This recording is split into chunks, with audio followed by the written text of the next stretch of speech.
Hi everyone, it's Kathleen. We are back today to work on our project bag inspired by Jennifer Clouston. I am exploring botanical embroidery and I'm following the stitches in Jennifer's foolproof flower embroidery book. I'm still working on some greenery, some stems. This is what I've done so far, and I have videos for each one of these stitches, and I am recording this project as a visual diary for myself, how I make the entire project. I'm not doing bits off camera. It is all on camera for me to see in the future. So we've done, this is not even finished yet. I'm working on the greenery still. Jennifer, at this point, left us to work on our greenery, and I still have not filled in my buds with my ribbon roses or ribbon flowers or ribbon greenery. I'm turning around my bag, and let's see here. Where am I on screen? Okay, so the top of the bag that we are going to see, well, the side of the bag actually, the back of the bag as Jennifer calls it, is this. This long strip, this hexagon, and all this strip here is the underneath portion of the bag. And then this portion here is the front side of the bag. I'm continuing with my greenery. I'm turning it over, and I'm going to be embroidering my whole bag. So I'm going to continue with different types of stems, and then I will add on the greenery and other stitches. I'm practicing now. Oh, sorry, I want to do this line here. I am going to practice this is called a Palestrina Knot Stitch. This is on page 19. And she does it in 3 different threads, this Palestrina knot stitch. And she puts her knots really close together. I'm going to stagger mine a little bit more because I want to be putting things and stuff, different branches, within those knots. So I'm working from the top down to the root. So this is the top. And I've drawn pencil marks. I've mirror imaged these 3. I mirror imaged them on the back. So the bottom 3 stem portions I mimicked. I mirror imaged them. So let's start at the top. And we're going to be working down this little strand. I'm using a thick pearl cotton, probably a size, I don't know if it's a size 3 or a size 5. Why don't I know?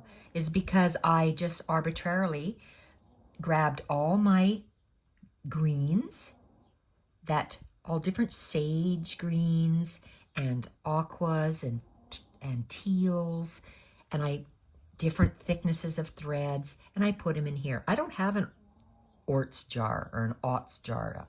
I don't have a scrap jar, so I just cut some pieces. It's easier for me to grab a piece like this and stitch with it than it is for me to just pull out a spool of thread. So I like having that bundle of threads to choose from. Let's start the Palestrina knot stitch. My needle's going to come out here. Because I work on wool, I'm going to move over to the side and anchor it nearby. I'm going to do a double stitch, and a double bite, so it doesn't go through my wool. I'm working on this square piece of fabric, and I've been asked by a few people, well, how are you going to do Jennifer's bag? I'm going to wait and see what Jennifer does, how she puts it together. And if I need to make these into hexagons, I'm just going to trim really close all the way around my hexagons, so I have the same shape that Jennifer does. So that's my plan. I'm going to come out at the top and I work down towards my root. So you pull out the thread. This is a heavy thread. I use thicker threads for my stems and thinner threads as I add on to them.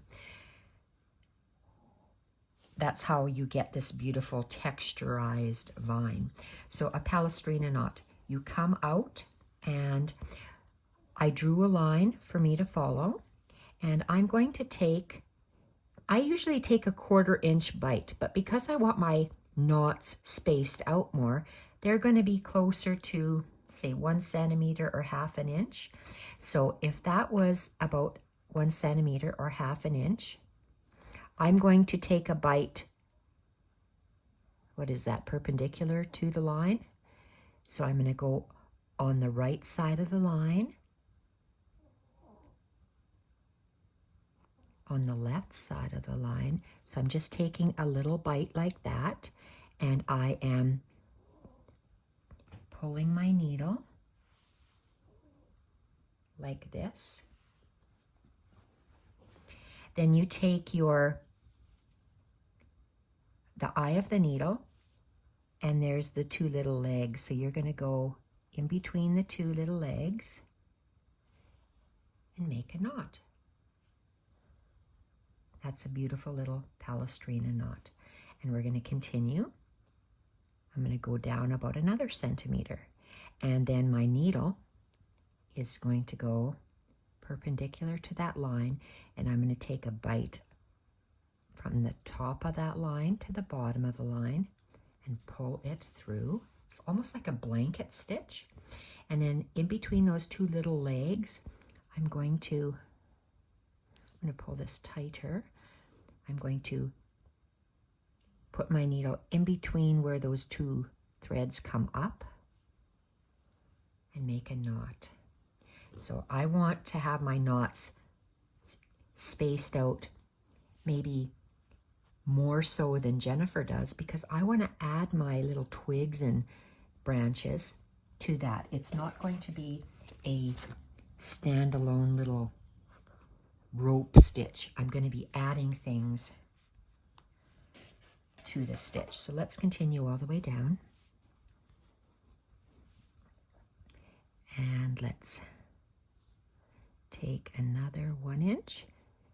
Not 1 inch, I said the wrong thing, 1 centimeter, so that's 1/2 inch. And I'm going to go down on one side of the line, come up on the other side of the line, and your needle is perpendicular to the sewing line. And you see how my working thread is underneath. 2 legs, you go in between the 2 legs and pull. That's a Palestrina knot. Take another, go down another 1/2 inch, move my needle so it's perpendicular. Oh, you probably can't even see that. Oh, bad me. Same stitch movement. Go down 1/2 inch or 1 centimeter, move your needle so it is perpendicular to the line. Go down on one side of the line, up on the other side, about just a little bite. Make sure your needle is above this working thread and pull. And then you, in between the 2 points that come out of the fabric, you're going to go with the eye of the needle through those 2 little loops and pull. So you make a little knot. Go down the same 1/2 inch. Move your needle perpendicular, take a bite, and make sure your needle is above the working thread, and then you pull the needle in between those 2 little legs and make a knot. Go down 1/2 inch, perpendicular your needle, take a bite above and below the line, needle above the working thread and pull. Then your needle goes back between those two working legs and pull. So that you'll have nice little knots from which to put other twig type stitches. And I want to bring it down right to this, like here it's going to end inside my hexagon about 1/4 of an inch. So I'm going to go down 1/2 inch perpendicular to the line to take a bite, pull, and we go in between the two legs and make sure our needle is above the working thread. And that's the last one, so I'm going to anchor it down just like that. And that is the Palestrina knot. And we are going to bring it here. Let's just do a little bite and a little bite. And let's take a knot. We're just making a knot. And I'm going to hide this tail in between the two layers of wool. And that is it, the Palestrina knot.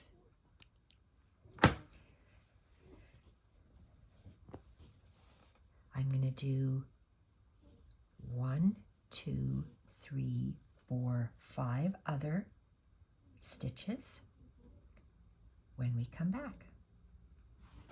Thank you everyone for watching. Bye for now.